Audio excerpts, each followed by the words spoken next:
அன்பார்ந்த மாணவ மாணவியர்களுக்கு என்னுடைய வணக்கங்களையும் வாழ்த்துக்களையும் தெரிவித்துக் கொள்கிறேன். இப்பொழுது நாம் பார்க்க இருப்பது 12ஆம் வகுப்பு இயற்பியல் பாடத்தில் 3வது அலகு காந்தவியல் மற்றும் மின்னோட்டத்தின் காந்த விளைவுகள் என்ற பாடத்தில் காந்தப்புலத்தில் உள்ள மின்னோட்ட சுற்றின் மீது செயல்படும் திருப்பு விசைக்கான கோவை. ஒரு சீரான காந்தப்புலத்தில் மின்னோட்டம் செல்லக்கூடிய ஒரு செவ்வக வடிவ கம்பிச்சுருள் சீரான காந்தப்புலத்தில் உள்ள போது அந்த செவ்வக கம்பிச்சுருளுடைய 4 பக்கங்களிலும் மின்னோட்டமானது பாய்ந்து செல்கிறது. படத்தில் உள்ளபடி NS என்பது 2 காந்த துருவங்கள், அதற்கு நடுவில் இருக்கக்கூடிய காந்தப்புலம் சீரான காந்தப்புலம், அங்கு இருக்கக்கூடிய காந்த விசை கோடுகள் அனைத்தும் ஒன்றுக்கொன்று இணையாக இருக்கிறது. இது சீரான காந்தப்புலம், அதை நாம் B என்று எடுத்துக்கொள்கிறோம். சீரான காந்தப்புலத்தில் PQRS என்ற செவ்வக வடிவ கம்பிச்சுருள் உள்ளது. இந்த கம்பிச்சுருள் வழியாக I என்ற மின்னோட்டம் P யிலிருந்து Q R S P என்ற திசையில் மின்னோட்டமானது பாய்கிறது. N கேப் என்பது PQRS என்ற செவ்வகத்தினுடைய பரப்பிற்கு எப்பொழுதும் செங்குத்தாக இருக்கக்கூடிய ஒரு அலகு வெக்டார், அது N கேப். சீரான காந்தப்புலமானது எப்பொழுதும் I கேப் என்ற வெக்டாருடைய திசையில் உள்ளது. J கேப் என்ற வெக்டார் படத்தின் தளத்திற்கு செங்குத்தாக உள்நோக்கி உள்ளது. K கேப் என்ற வெக்டார் காந்தப்புலத்திற்கு எப்பொழுது செங்குத்தாக மேல் நோக்கி உள்ளது. சீரான காந்தப்புலத்தில் மின்னோட்டம் செல்லக்கூடிய இந்த செவ்வக கம்பிச்சுருள் உள்ள போது செவ்வகத்தினுடைய 4 பக்கங்களிலும் காந்தப்புலத்தினால் ஒரு விசையானது உருவாகிறது. இந்த விசைக்கான சமன்பாடுகளை நாம் இப்போது பெற இருக்கிறோம். முதல் நிகழ்வாக ஓரலகு வெக்டார் N கேப் காந்தப்புலத்திற்கு செங்குத்தாக உள்ள நிலையில், அதாவது காந்தப்புலமானது B என்ற காந்தப்புலமானது I கேப் என்ற வெக்டாருடைய திசையில் உள்ளது. செவ்வக கம்பிச்சுருடைய தளமானது காந்தப்புலத்துக்கு இணையாக உள்ள பொழுது N கேப் என்ற வெக்டார் காந்தப்புலத்திற்கு செங்குத்தாக உள்ளது. இப்பொழுது பக்கங்களின் மீது செயல்படக்கூடிய விசைகளை கண்டுபிடிக்க இருக்கிறோம். செவ்வகத்தினுடைய நீளம் A என்றும் செவ்வகத்தினுடைய அகலம் B என்றும் எடுத்துக்கொள்கிறோம். முதல் பக்கமாக PQ பகுதியின் மீது செயல்படக்கூடிய விசை, மின்னோட்டமானது P யிலிருந்து Qக்கு செல்கிறது.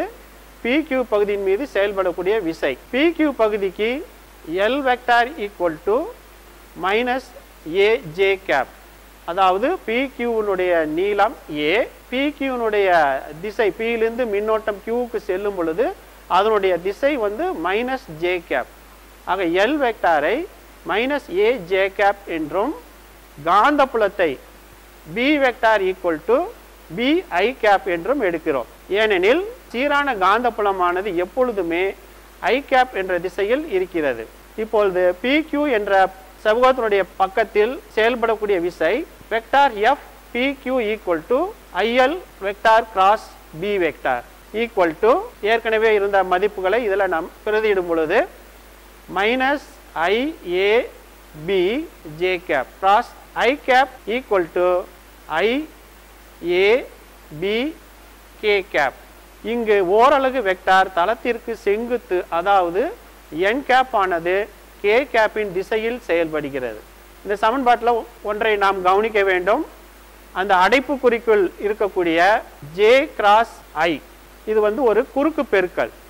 J கிராஸ் I னுடைய பெருக்குத்தொகை மைனஸ் K கேப்.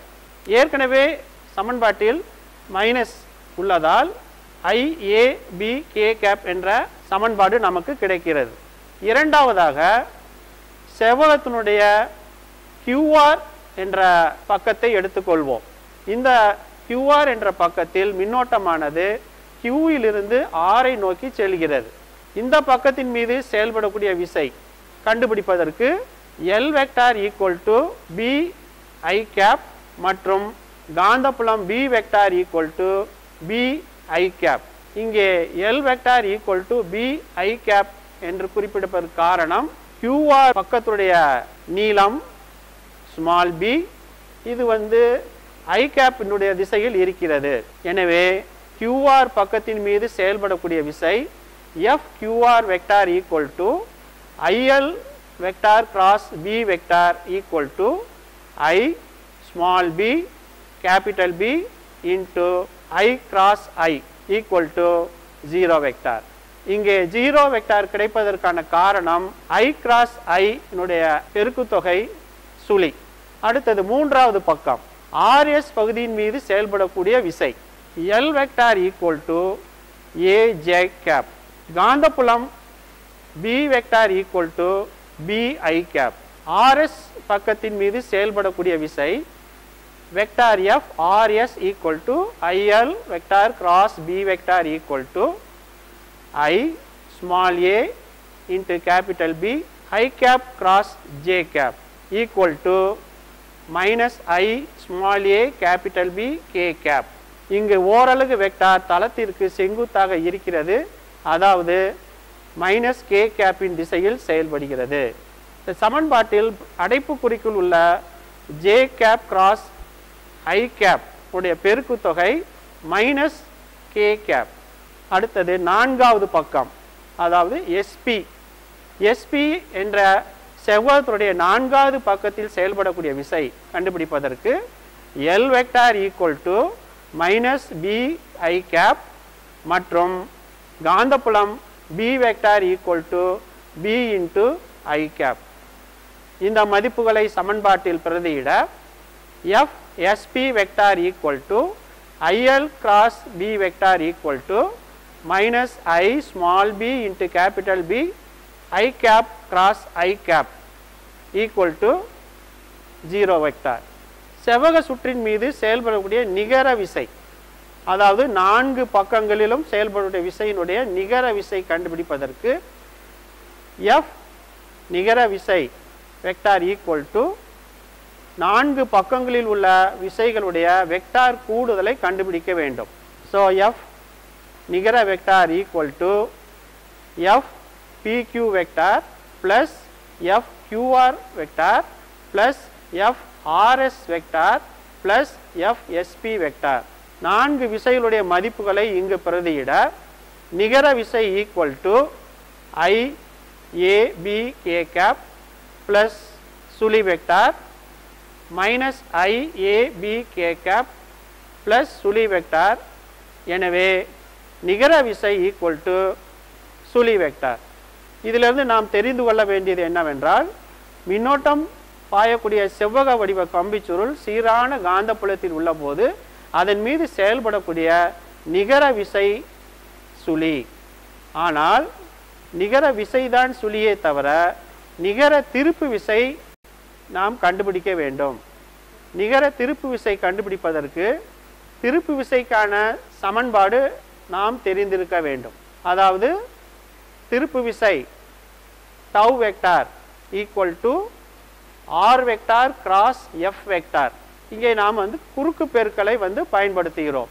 எனவே நிகர திருப்பு விசை tau vector equal to sigma I is equal to 1 to 4 tau I vector equal to sigma I is equal to 1 to 4 RI vector cross FI vector equal to B by 2 I AB plus 0 plus B by 2 I AB plus 0 into J cap. எனவே நிகர திருப்பு விசை equal to small a into small b I capital B J cap.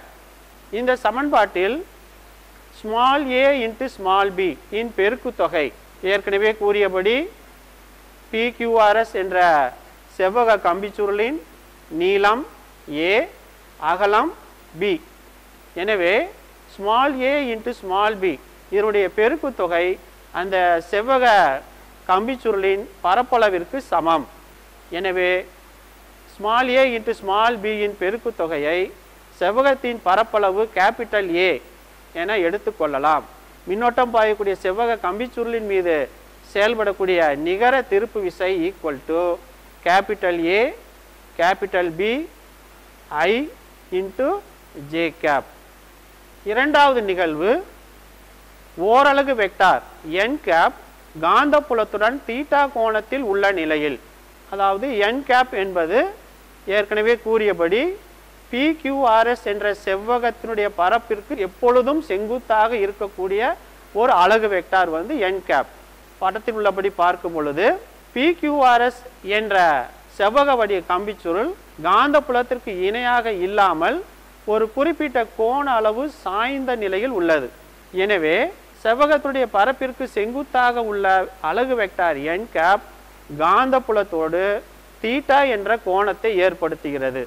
இந்த நிலையில் PQRS என்ற செவ்வகத்தினுடைய 4 பக்கங்களிலும் செயல்படக்கூடிய விசைகுல மதிப்பை நாம் கண்டுபிடிக்கலாம். நினைவில் கொள்க, PQRS என்ற செவ்வகத்தினுடைய 4 பக்கங்களிலும் I என்ற மின்னோட்டம் P இலிருந்து Q R S P என்ற திசையில் செல்கிறது. PQ பகுதியின் மீது செயல்படக்கூடிய விசை. இப்போ முதலில் நாம் PQ என்ற பக்கத்தை எடுத்துக்கொள்கிறோம். PQ என்பது செவ்வகத்தினுடைய நீளம். இதை நாம் A என்று குறிப்பிடுகிறோம். ஏற்கனவே சொன்னபடி செவ்வகத்துடைய நீளம் வந்து small a. L vector equal to minus A J cap மற்றும் காந்தப்புலம் B vector equal to B into I cap. எனவே PQ என்ற பக்கத்தின் மீது செயல்படக்கூடிய விசை FPQ vector equal to IL vector cross B vector equal to minus IAB J cap cross I cap equal to IAB K cap. அலகு வெக்டார்களில் குறுக்கு பெருக்கல் மாணவர்களுக்கு நன்றாக நினைவில் இருக்க வேண்டும். இந்த சமன்பாட்டில் அடைப்புக்குறிக்குள் உள்ள J cap cross I cap உடைய பெருக்கு தொகை மைனஸ் K கேப். ஏற்கனவே அங்கு மைனஸ் உள்ளதால் நமக்கு கிடைக்கக்கூடிய சமன்பாடு IAB K கேப். இங்கு ஓரலகு வெக்டார் தளத்திற்கு செங்குத்தாக உள்ளது. அதாவது n கேப் ஆனது K கேப்பின் திசையில் செயல்படுகிறது. செவ்வகத்தினுடைய அடுத்த பக்கம் QR என்ற பகுதியின் மீது செயல்படக்கூடிய விசை. முதலில் L வெக்டாரை கண்டுபிடித்து அதன் பின் L வெக்டாரை பயன்படுத்தி விசையை நாம் கண்டுபிடிக்க முடியும். இங்கே கொடுக்கப்பட்டுள்ள படத்தில் உள்ளபடி L வெக்டார் என்பது B cos pi by 2 minus theta into I cap minus B sin pi by 2 minus theta K cap என்பதற்கு சமம். வெக்டார்களில் கிடைத்தல கூறு செங்குத்து கூறு கண்டுபிடிக்கக்கூடிய முறையை நாம் நினைவில் கொள்ள வேண்டும். மேலும் காந்தப்புலம் B vector equal to B into I cap. QR என்ற பக்கத்தின் மீது செயல்படக்கூடிய விசை FQR vector equal to IL vector cross B vector equal to minus I small b into capital B sin pi by 2 minus theta into J cap. காந்தப்புல வெக்டாரை IL வெக்டாரோடு பெருக்கும் பொழுது I cross I என்று வரும் பொழுது I கிராஸ் I னுடைய மதிப்பு வந்து சுழி. எனவே இறுதியாக நமக்கு கிடைக்கக்கூடிய விசை FQR vector equal to minus I small b into capital B cos theta into J cap. நினைவில் கொள்க, sin pi by 2 minus theta why cos theta என்று குறிப்பிடலாம். அடுத்து செவ்வகத்துடைய மூன்றாவது பகுதி RS பகுதியின் மீது செயல்படக்கூடிய விசை. வழக்கம் போல L vector equal to AJ cap மற்றும் B vector equal to BI cap. எனவே RS பகுதியின் மீது செயல்படக்கூடிய விசை FRS vector equal to IL கிராஸ் B vector equal to I small a into capital B into J cap cross I cap equal to minus IAB K cap. இங்கு ஓரலகு vector தளத்திற்கு செங்குத்து, அதாவது மைனஸ் K வெக்டார் திசையில் செயல்படுகிறது. செவ்வகத்துடைய நான்காவது பக்கம் SP. இந்த நான்காவது பக்கத்தின் மீது செயல்படக்கூடிய விசை இங்கே படத்தில் குறிப்பிட்டுள்ளபடி இந்த நான்காவது பக்கத்தினுடைய கிடைத்தல கூறு செங்குத்து கூறு படத்தில் குறிப்பிடப்பட்டுள்ளது. அதாவது SP இனுடைய கிடைத்தல கூறு equal to minus B cos pi by 2 minus theta. SP வெக்டாரின் செங்குத்து கூறு B sin pi by 2 minus theta. எனவே SP பகுதியின் மீது செயல்படக்கூடிய விசை கண்டுபிடிப்பதற்கு L வெக்டாரை முதலில் கண்டுபிடிக்க வேண்டும். So L vector equal to minus b cos pi by 2 minus theta into I cap plus b sin pi by 2 minus theta into k cap. வழக்கம் போல காந்தப்புலம் B vector equal to B into I cap. எனவே SP பகுதியின் மீது செயல்படக்கூடிய விசை FSP equal to IL vector cross B vector equal to I small b into capital B sin pi by 2 minus theta into j cap. sin pi by 2 minus theta என்பதை cos theta என்று மாற்றி எழுதும் பொழுது FSP equal to I small b into capital B cos theta into j cap. நான்கு பக்கங்களில் மீதும் செயல்படக்கூடிய விசைகளை கண்டுபிடித்த பின் செவ்வக சுற்றின் மீது செயல்படக்கூடிய நிகர விசையை முதலில் கண்டுபிடிக்கின்றோம். நிகர விசை vector equal to vector FPQ plus vector FQR plus vector FRS plus vector FSP. எனவே நிகர விசை equal to I small a capital B k cap minus I small b capital B cos theta j cap minus I small a capital B k cap plus I small b capital B cos theta j cap. நமக்கு கிடைக்கக்கூடிய சமன்பாடு நிகர விசை equal to சுழி. எனவே செவ்வக சுற்றின் மீது செயல்படும் நிகர விசை சுழியாகும். இங்கே நாம் கவனத்தில் கொள்ள வேண்டிய ஒரு விஷயம் என்னவென்றால் செவ்வகத்தினுடைய நான்கு பக்கங்களிலும் செயல்படக்கூடிய விசைகளுடைய மதிப்புகளை நாம் கண்டுபிடித்த பின் விசைகளுடைய மதிப்புகளை நாம் பார்க்கும் பொழுது செவ்வகத்தினுடைய எதிர் பக்கங்களில் செயல்படக்கூடிய விசைகள் சமமாகவும் எதிராகவும் இருக்கும் பொழுது அவை ஒன்றை ஒன்று சமன் செய்கின்றன. ஆனால் இந்த விசைகள் ஒரே நேர்கோட்டில் அமைந்தால்தான் ஒன்றை ஒன்று சமன் செய்ய முடியும். ஒன்றுக்கொன்று இணையாகவும் எதிராகவும் இருந்தால் அவை ஒன்றை ஒன்று சமன் செய்ய முடியாது. அந்த விசைகள் ஒன்று சேர்ந்து ஒரு திருப்பு விசையை உருவாக்கும். PQRS என்ற கம்பிச்சுருள் மீது செயல்படக்கூடிய திருப்பு விசையை கண்டுபிடிப்பதற்கு இந்த படத்தை உற்று கவனிக்கும் பொழுது நாம் புரிந்து கொள்ள முடியும். நிகர திருப்பு விசை கண்டுபிடிப்பதற்கு நாம் விசை செயல்படக்கூடிய தொலைவையும் விசையையும் குறுக்கு பெருக்கல் செய்ய வேண்டும். அதாவது tau vector equal to R vector cross F vector. தற்பொழுது உள்ள இந்த படத்தின்படி OA என்ற வெக்டாரையும் OC என்ற வெக்டாரையும் நாம் முதலில் காண வேண்டும். OA என்ற வெக்டார் FPQ என்ற விசை செயல்படக்கூடிய தொலைவையும் OC வெக்டார் FRS ஓவிலிருந்து உள்ள தொலைவையும் குறிப்பிடுகிறது. OA vector equal to B by 2 cos pi by 2 minus theta into minus I cap plus B by 2 sin pi by 2 minus theta into K cap. எனவே OA vector equal to B by 2 into minus sin theta I cap plus cos theta K cap க்கு சமம். இரண்டாவது விசையினுடைய தொலைவு OC vector equal to B by 2 cos pi by 2 minus theta into I cap plus B by 2 sin pi by 2 minus theta into minus K cap equal to B by 2 into sin theta I cap minus cos theta K cap. இங்கு cos pi by 2 minus theta என்பதை sin theta எனவும் sin pi by 2 minus theta என்பதை cos theta எனவும் நாம் பயன்படுத்தி உள்ளோம். இப்பொழுது இந்த தொலைவுகளை பயன்படுத்தி நாம் நிகர விசையை கண்டுபிடிக்க வேண்டும். OA vector cross FPQ vector equal to B by 2 into minus sin theta I cap plus cos theta K cap into I small a B K cap. இதனுடைய குறுக்கு பெருக்கல் தொகை equal to half I small a small b capital B sin theta into J cap. RS பக்கத்தின் மீது செயல்படக்கூடிய திருப்பு விசை OC vector cross FRS vector equal to B by 2 into sin theta I cap minus cos theta K cap into minus I A B K cap.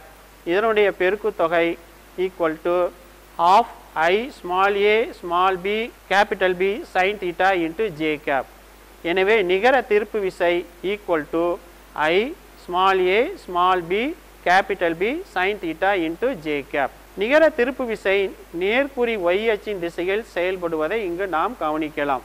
மின்னோட்டத்தினுடைய திசை PQRS என்று உள்ள பொழுது செயல்படக்கூடிய திருப்பு விசை கடிகார முள் சுற்று திசையிலும் மின்னோட்டத்தினுடைய திசை கம்பிச்சுருளில் எதிர் திசையில் இருக்கும் பொழுது, அதாவது PSRQP என்று இருந்தால் திருப்பு விசை கடிகார முள் சுற்றும் திசைக்கு எதிர் திசையில் இருக்கும்.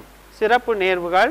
முதல் சிறப்பு நேர்வு, தீட்டாவின் மதிப்பு 90 டிகிரியாக இருக்கும் பொழுது மின்னோட்ட சுற்றின் மீது செயல்படும் திருப்பு விசை பெருமமாக இருக்கும். அதாவது நிகர திருப்பு விசை equal to a small b capital I capital B into J cap. இங்கு காந்த திருப்பு திறன் காந்த புலத்திற்கு செங்குத்தாக இருக்கும். இரண்டாவது சிறப்பு நிகழ்வு, தீட்டா என்பது 0 டிகிரி அல்லது தீட்டா ஈக்குவல் டு 180 டிகிரியாக இருக்கும் பொழுது செயல்படக்கூடிய திருப்பு விசை சுழியாக இருக்கும். பாடத்துடைய அடுத்த பகுதி இயங்கு சுருள் கால்வனோமீட்டர். கால்வனோமீட்டர் என்பது என்ன? ஒரு மின்சுற்றின் வழியே பாயக்கூடிய மின்னோட்டத்தை கண்டறிய பயன்படக்கூடிய ஒரு கருவி இயங்கு சுருள் கால்வனோமீட்டர் ஆகும். மின்னோட்டத்தை கண்டறிய பயன்படக்கூடிய கருவி. ஏற்கனவே நாம் இரண்டாவது அலகிலே மின்னழுத்தமானி, மீட்டர் சமண சுற்று போன்ற கருவிகளை பற்றி படிக்கும் பொழுது கால்வனோமீட்டரை பற்றி நாம் அங்கே படித்திருக்கின்றோம். ஒரு மின் சுற்றின் வழியாக செல்லக்கூடிய மின்னோட்டத்தை கண்டறிய பயன்படக்கூடிய கருவி இயங்கு சுருள் கால்வனோமீட்டர். இதனுடைய தத்துவம் என்ன? மின்னோட்டம் பாயும் வளையம் ஒன்றை சீரான காந்த புலத்தில் வைக்கும் போது அது ஒரு திருப்பு விசையை உணரும். ஏற்கனவே நான் பார்த்தபடி சீரான காந்த புலத்தில் மின்னோட்டம் செல்லக்கூடிய ஒரு கம்பிச்சுருள் இருக்கும் பொழுது கம்பிச்சுருள் ஒரு திருப்பு விசையை உணரும் என்ற தத்துவத்தின் அடிப்படையில் கால்வனோமீட்டரானது செயல்படுகிறது. இயங்கு சுருள் கால்வனோமீட்டர் பாகங்கள். இங்கே ஒரு செவ்வக வடிவ கம்பிச்சுருளானது பயன்படுத்தப்படுகிறது. இந்த கம்பிச்சுருளில் மெல்லிய தாமிர கம்பியானது பயன்படுத்தப்பட்டுள்ளது. இந்த செவ்வக வடிவ கம்பிச்சுருளுடைய மையத்தில் தேனிரும்பு உள்ளகமானது பயன்படுத்தப்பட்டுள்ளது. இந்த அமைப்பு முழுவதும் ஒரு லாட வடிவ காந்தத்தினுடைய வடதுருவம் மற்றும் தென்துருவங்களுக்கிடையே தொங்கவிடப்பட்டுள்ளது. அதாவது செவ்வக வடிவ கம்பிச்சுருள் மேல் பக்கத்தில் பாஸ்பர் வெண்கல இலை என்ற ஒரு மெல்லிய கம்பியினால் தொங்கவிடப்பட்டுள்ளது. கம்பிச்சுருளுடைய கீழ்ப்பகுதியில் பாஸ்பரஸ் வெண்கல இலையினால் செய்யப்பட்ட ஒரு சுருள்வில் பயன்படுத்தப்படுகிறது. கம்பிச்சுருளோட மேல் பகுதியில் ஒரு சிறிய சமதள ஆடி ஒன்று அந்த மெல்லிய இலையில் பொருத்தப்பட்டுள்ளது. விளக்கு மற்றும் அளவுகோல் அமைப்பு ஒன்று பயன்படுத்தப்படுகிறது. இந்த விளக்கானது சமதள ஆடிக்கு நேர் எதிரே ஒரு குறிப்பிட்ட தொலைவில் இந்த விளக்கு பொருத்தப்பட்டுள்ளது. அதற்கு பக்கத்தில் அளவுகோல் ஒன்று பொருத்தப்பட்டுள்ளது. இந்த விளக்கிலிருந்து வரக்கூடிய ஒளியானது சமதள ஆடியில் பட்டு எதிரொலித்து அளவுகோலில் விழும்போது நாம் கால்வனோமீட்டருடைய விலகலை கண்டுகொள்ளலாம். அடுத்து இரண்டு திருகுகள். கால்வனோமீட்டர் வழியாக மின்னோட்டத்தை செலுத்துவதற்காக இரண்டு திருகுகள் கம்பிச்சுருளுடைய மேல் பக்கத்திலும் கீழ் பக்கத்திலும் பொருத்தப்பட்டுள்ளன. இதன் வழியாக நாம் மின்னோட்டத்தை கம்பிச்சுருள் வழியாக செலுத்த முடியும். கால்வனோமீட்டர் வேலை செய்யக்கூடிய முறை. கால்வனோமீட்டரில் இருக்கக்கூடிய செவ்வக வடிவ கம்பிச்சுருளை PQRS என்று எடுத்துக்கொள்ளலாம். அதனுடைய நீளம் L எனவும் அகலம் B எனவும் எடுத்துக்கொள்ளலாம். அதாவது செவ்வக வடிவ கம்பிச்சுருளுடைய நீளங்கள் PQ மற்றும் RS. இந்த நீளத்தை L என்றும் அகலம் QR மற்றும் SP இதை B என்றும் எடுத்துக்கொள்கிறோம். I என்ற மின்னோட்டம் PQRS என்ற கம்பிச்சுருள் வழியாக பாய்கிறது. இங்கே பயன்படுத்தக்கூடிய காந்த துருவங்கள் லாட வடிவ காந்த துருவங்களாக இருப்பதால் இதில் ஒரு சிறப்பம்சமானது இருக்கிறது. அதாவது செவ்வக வடிவ கம்பிச்சுருளின் QR மற்றும் SP பக்கங்கள் எப்பொழுதும் காந்த புலத்திற்கு இணையாக இருக்கும். எனவே இந்த இரண்டு பக்கங்களும் எப்பொழுதும் எந்த ஒரு விசையையும் உணராது. ஆனால் PQ மற்றும் RS பக்கங்கள் எப்பொழுதும் காந்த புலத்திற்கு செங்குத்தாக இருப்பதால் இந்த இரண்டு பக்கங்களும் விசைகளை உணரும். படத்தில் காட்டியுள்ளபடி PQRS என்ற கம்பிச்சுருளில் I என்ற மின்னோட்டமானது P இலிருந்து Q, Q இலிருந்து R, R இலிருந்து S, எஸ்ஸிலிருந்து பி வழியாக பாய்கிறது. இதில் கியூஆர் மற்றும் எஸ்பி பக்கங்களில் எந்த ஒரு விசையும் செயல்படவில்லை. ஆனால் பிக்யூ மற்றும் ஆர்எஸ் என்ற இரண்டு பக்கங்களில் எஃப் என்ற விசையானது செயல்படுகிறது. பிக்யூ என்ற பக்கத்தில் செயல்படக்கூடிய விசை மேல் நோக்கியும் ஆர்எஸ் பக்கத்தில் செயல்படக்கூடிய விசை கீழ் நோக்கியும் இருப்பதால் ஒரு நிகர திருப்பு விசையானது உருவாகிறது. இந்த திருப்பு விசையை கீழ்கண்டவாறு நாம் கண்டுபிடிக்கலாம். Tau is equal to small P into capital F equal to small P into B I L equal to small l into small b into bi equal to capital A B I. இங்கு அடைப்புக்குறிக்குள் உள்ள L into B என்பது செவ்வக வடிவ கம்பிச்சுருளின் பரப்பளவை குறிக்கிறது. இந்த பரப்பளவை நாம் கேபிட்டல் A என்று எடுத்துக்கொள்ளலாம். எனவே கம்பிச்சுருளில் ஒரே ஒரு சுற்று மற்றும் இருக்கும் பொழுது உருவாகக்கூடிய திருப்பு விசை tau is equal to capital A capital B into capital I. ஒருவேளை கம்பிச்சுருளில் ஒன்றுக்கு மேற்பட்ட சுற்றுக்கள் இருந்தால், அதாவது n சுற்றுக்கள் என்று எடுத்துக்கொண்டால் செயல்படக்கூடிய திருப்பு விசை tau is equal to capital N capital A capital B into capital I. இந்த சமன்பாடு கம்பிச்சுருளில் PQRS என்ற கம்பிச்சுருளில் செயல்படக்கூடிய நிகர திருப்பு விசையை குறிக்கிறது. இந்த விலகு திருப்பு விசையினால் கம்பிச்சுருள் முறுக்கப்பட்டு கம்பியில் ஒரு மீட்சி திருப்பு விசை உருவாகும். எனவே மீட்சி இரட்டையின் எண் மதிப்பு முறுக்கு கோணம் தீட்டாவிற்கு நேர்த்தகவில் இருக்கும். இங்கு மீட்சி திருப்பு விசை என்று சொல்லும் பொழுது கால்வனோமீட்டரில் இருக்கக்கூடிய செவ்வக வடிவ கம்பிச்சுருள் வழியாக ஒரு குறிப்பிட்ட அளவு மின்னோட்டம் செல்லும் பொழுது அது காந்த புலத்தில் உணரக்கூடிய திருப்பு விசையினால் அது தீட்டா என்ற கோணமானது காந்த புலத்தில் சுழல்கிறது. அப்படி சுழலும் பொழுது அந்த கம்பிச்சுருள் தொங்கவிடப்பட்ட பாஸ்பர வெண்கல இலையானது சிறிது முறுக்கு ஏறுகிறது. இதை பயன்படுத்தி நாம் முறுக்கு திருப்பு விசையை நாம் கண்டுபிடிக்கலாம். மீட்சி இரட்டையின் எண் மதிப்பு முறுக்கு கோணம் தீட்டாவிற்கு நேர்த்தகவில் இருக்கும். எனவே tau is equal to K into theta. இங்கு கே என்பது ஓரலகு முறுக்கத்திற்கான மீட்சி இரட்டை அல்லது சுருள்வெளியின் முறுக்க மாறிலி ஆகும். செவ்வக வடிவ கம்பிச்சுருள் சமநிலையில் உள்ள பொழுது கம்பிச்சுருளில் உருவாகக்கூடிய திருப்பு விசை மற்றும் பாஸ்பர வெண்கலையில் உருவாக்கக்கூடிய மீட்சி இரட்டை இரண்டும் சமமாக இருக்கும். எனவே NABI is equal to K into theta. இந்த சமன்பாட்டில் NABI என்பது கம்பிச்சுருளில் உருவாகக்கூடிய திருப்பு விசை, K into theta என்பது பாஸ்பர வெண்கல இலையில் உருவாகக்கூடிய மீட்சி திருப்பு இரட்டை. எனவே I is equal to K by NAB into theta என்று எழுதலாம். அல்லது I is equal to G into theta.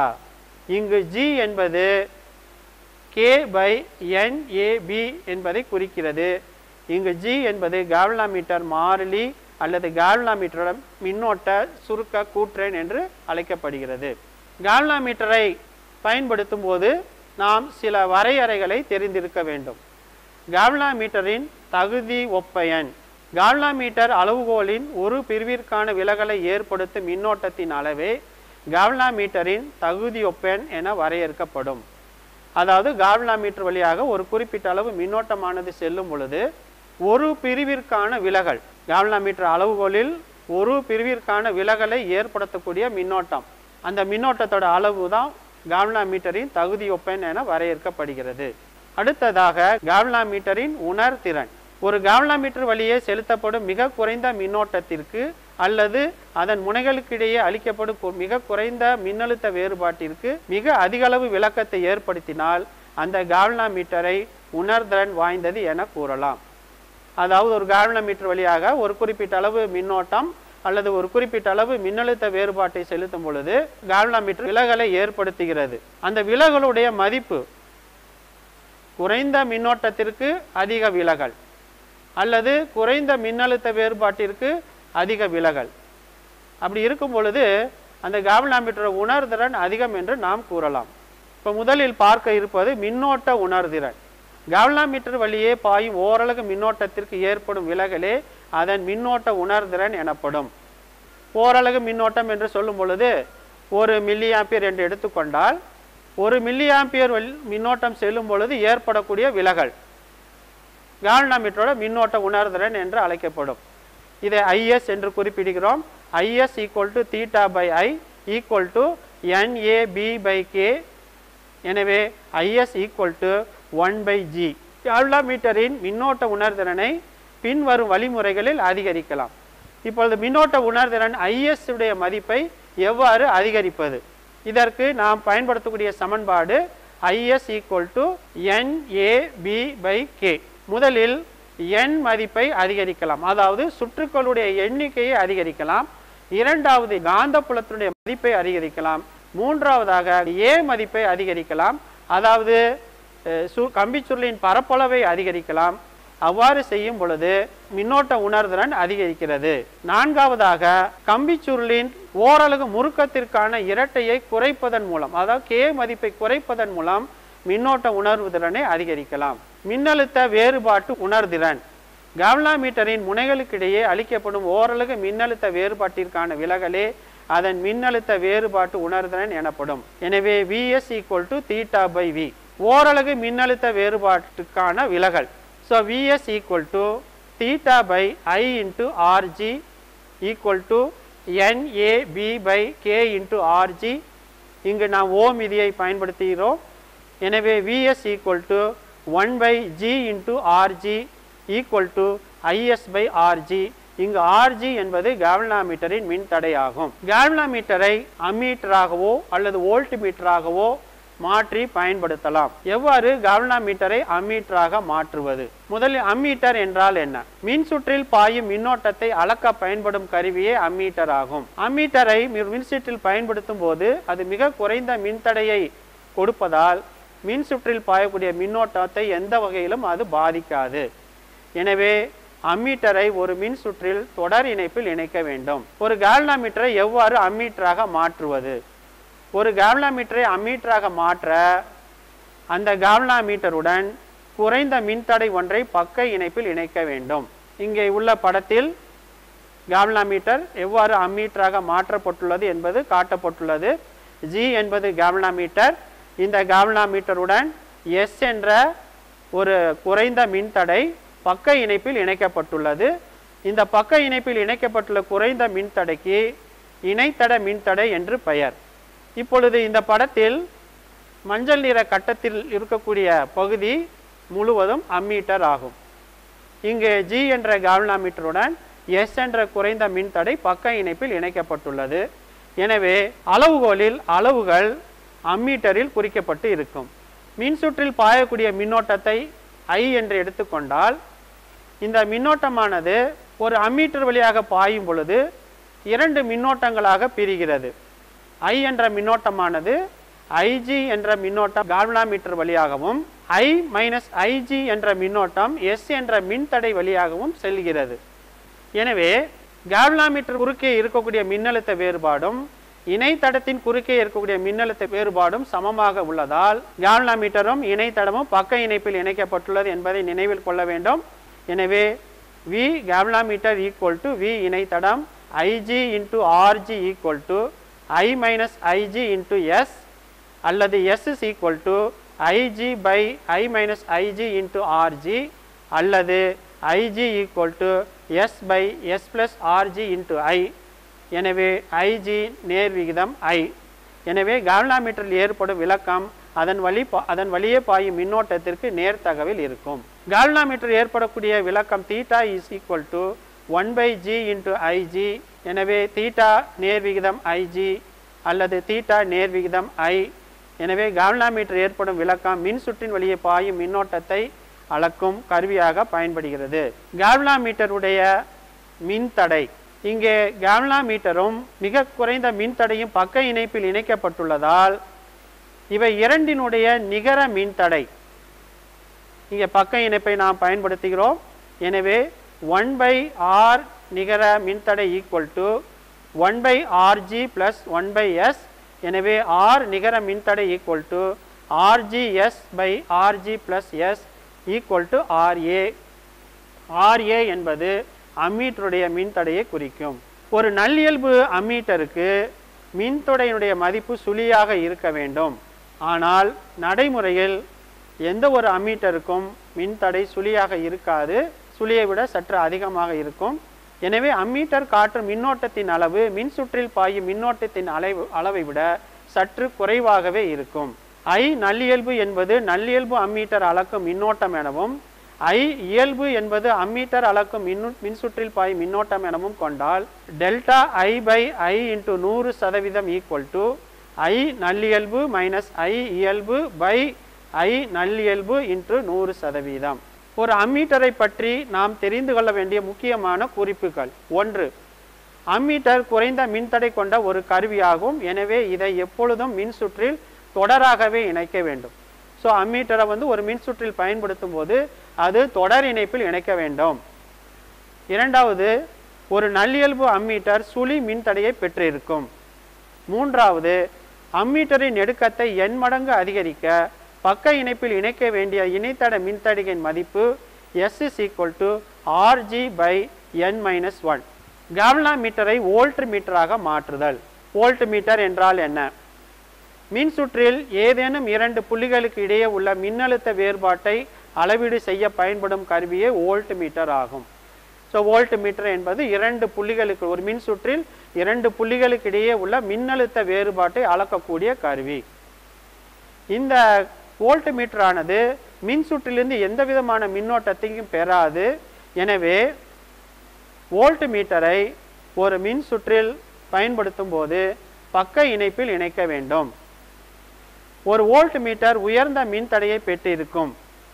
எனவே மின்சுற்றில் பக்க இணைப்பில் இணைக்கும் பொழுது குறிப்பிடத்தக்க மின்னோட்டம் எதையும் மின்சுற்றிலிருந்து பெறாது. எனவே இது உண்மையான மின்னழுத்த வேறுபாட்டையே காட்டும். கால்வனோமீட்டரை எவ்வாறு வோல்ட் மீட்டராக மாற்றுவது? ஒரு கால்வனோமீட்டரை வோல்ட் மீட்டராக மாற்ற கால்வனோமீட்டருடன் தொடர் இணைப்பாக உயர் மின்தடை ஒன்றை இணைக்க வேண்டும். படத்தில் காட்டியுள்ளபடி G என்பது கால்வனோமீட்டர், RH என்பது உயர் மின்தடை. இவை இரண்டும் தொடர் இணைப்பில் இணைக்கப்பட்டுள்ளது. இவை இரண்டும் சேர்ந்து வோல்ட் மீட்டராக செயல்படும். இப்போ மின்சுற்றில் செய்யக்கூடிய மின்னோட்டம் I என்று எடுத்துக்கொண்டால் அந்த I என்ற மின்னோட்டம் கால்வனோமீட்டர் வழியாகவும் RH என்ற மின்தடை வழியாகவும் செல்லும். இந்த மின்னோட்டத்தை நாம் IG என்று எடுத்துக்கொள்ளலாம். எனவே I = IG. மின்சுற்றின் வழியாக செல்லக்கூடிய மின்னோட்டம் I = IG. I = IG அல்லது IG = மின்னழுத்த வேறுபாடு பை மொத்த மின்தடை.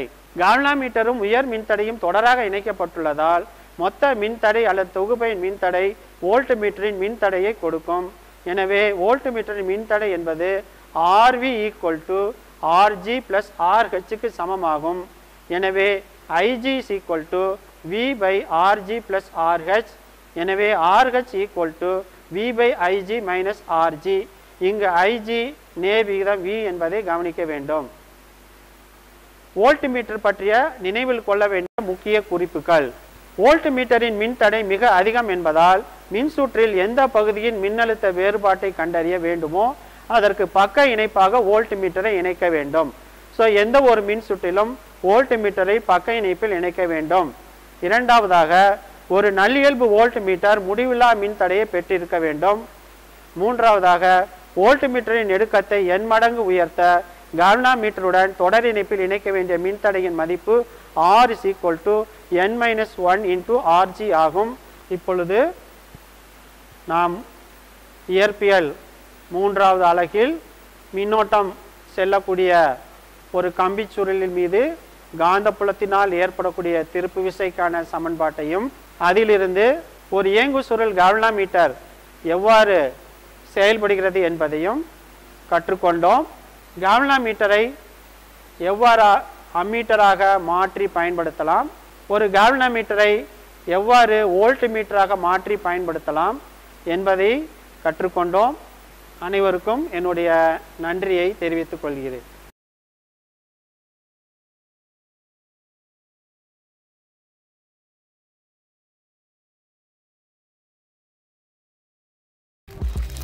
இந்நிகழ்ச்சியை பற்றிய தங்களின் மேலான கருத்துக்களை கீழ்கண்ட முகவரிக்கு கடிதம் மூலமாகவோ மின்னஞ்சல் மூலமாகவோ குறுஞ்செய்தி மூலமாகவோ தெரியப்படுத்தலாம்.